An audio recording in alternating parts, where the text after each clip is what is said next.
ma'am, itanong ko lang po, sorry po, ano, ito lang pong kay Naikyon, yung tumakas habang hawak ng inyong mga tauhan sa Quezon City. Nasaan to ngayon? Yes, Manong Ted, iyan po nasa na binigyan na po ng more secure arrangements ito kasi meron pong escape trip. Siya po at saka yung kasama niya na accomplice niya na nahuli po sa Pampanga. Opo. So, separate sila na kulungan, kumbaga. Yes po, may special arrangement siya kasi merong escape trip po siya. Opo, opo. Yung mga nagpatakas sa kanya na taga-immigration, kasama niya sa kulungan? Hindi po, yung ating kulungan po is for foreign nationals, but yung nagpatakas po sa kanya na tatlo, lahat po sila ay terminated na sa hanay po natin. And there are criminal cases po na naisampa na rin laban sa kanila. Apart po dyan, meron din pong kaso na isinampa po against all three. Kaya po, yung kanilang pagkakakulong is upcoming na. Hindi na po basta tinatanggal ngayon sa serbisyo. Criminal cases are being filed already kasi the commissioner is a lawyer, so gusto niya lahat ng legal action against erring individuals ay gawin. So kanasuhan na rin po pati po sa korte. Ano ang profile ng tatlong BI personnel dito na kasabwat no, sa pagtakas nitong si Naikyon? Manong Ted, yung dalawa ay contractual agents. Yung isa po ay permanent employee, has been a long-time employee of the Bureau, siguro a few years already. Sila po ay na-assign maybe mga 2 or 3 years already in our facility in Bikutan. So far po, yun naman po yung mga records nila. Wala naman po major other issues with that. But yun nga po, because of this big incident, at nakita po doon sa alam mo Manong Ted, doon sa storya nila nung sila po ay allegedly natakasan. Ang sinabi po nila sa report nila ay natakasan sila sa CR po ng prosecutor's office. Pumunta po sila sa opisina ni Commissioner at umiiyak po habang nagpapaliwanag. Pero kinahapunan po, lumabas po ang CCTV at nakita po na hindi sila doon natakasan, kung hindi doon po sila dinala na magkakasama sila sa isang bar along Quezon Avenue. Opo. So, yung nga, nung kasabwat sila doon nga sa pagtakas nitong fugitive po na Koreano, Yes.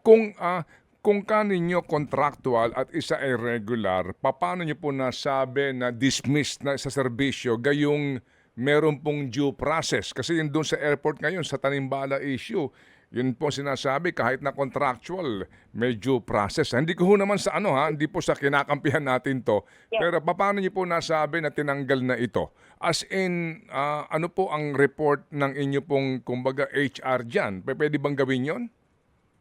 Yes, Manong Ted, yung contractual po immediately for loss of trust and confidence, pwede na po natin i-terminate agad-agad. So yung dalawang contractual were terminated the day after nangyari yung incidente. Pinareceive na po sa kanila yung termination nila. Yung permanent employee po, in-elevate natin. March 4 yon yung insidente. March 5 po, na ipadala na natin sa Department of Justice yung endorsement sa case niya dahil siya po ay permanent employee at DOJ will decide on administrative matters. Nung Friday po ng hapon, lumabas po ang desisyon ng Department of Justice dismissing from service itong permanent employee na ito. Terminated ang retirement benefit.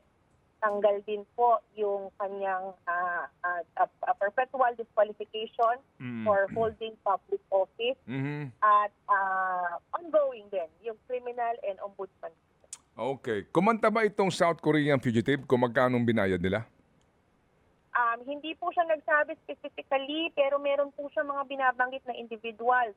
Doon po sa mga individuals na sinabi niya na binigyan niya, ay isa po doon sa mga escort, yun yung permanent employee, nabanggit niya po yun doon sa kanyang statement.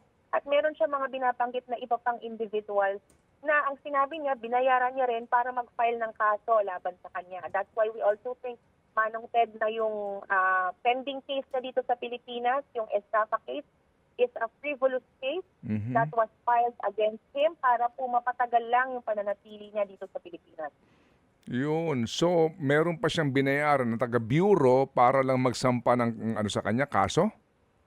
It seems like from outside ito, Okay. Manong Ted, Aha. mukhang marami siyang binayaran. Meron siyang mga binayaran na doon sa mga escorts niya. Mhm. Meron siyang kinausap para sunduin siya doon sa bar along Quezon Avenue. At meron na rin siyang binayaran para magsampa ng case against him. Yung mga binabanggit niya pong pangalan, mga unfamiliar names, mukhang mga taga-ibang lugar po itong mga ito. Pero isinusumite din po namin ito sa DOJ para makapag-initiate na rin po ng efforts about the pending local case niya dito para mapadeport na natin yan agad. Opo. So, yung pong taga-immigration na regular employee, yun po yung kanya sinasabing binigyan niya ng pera?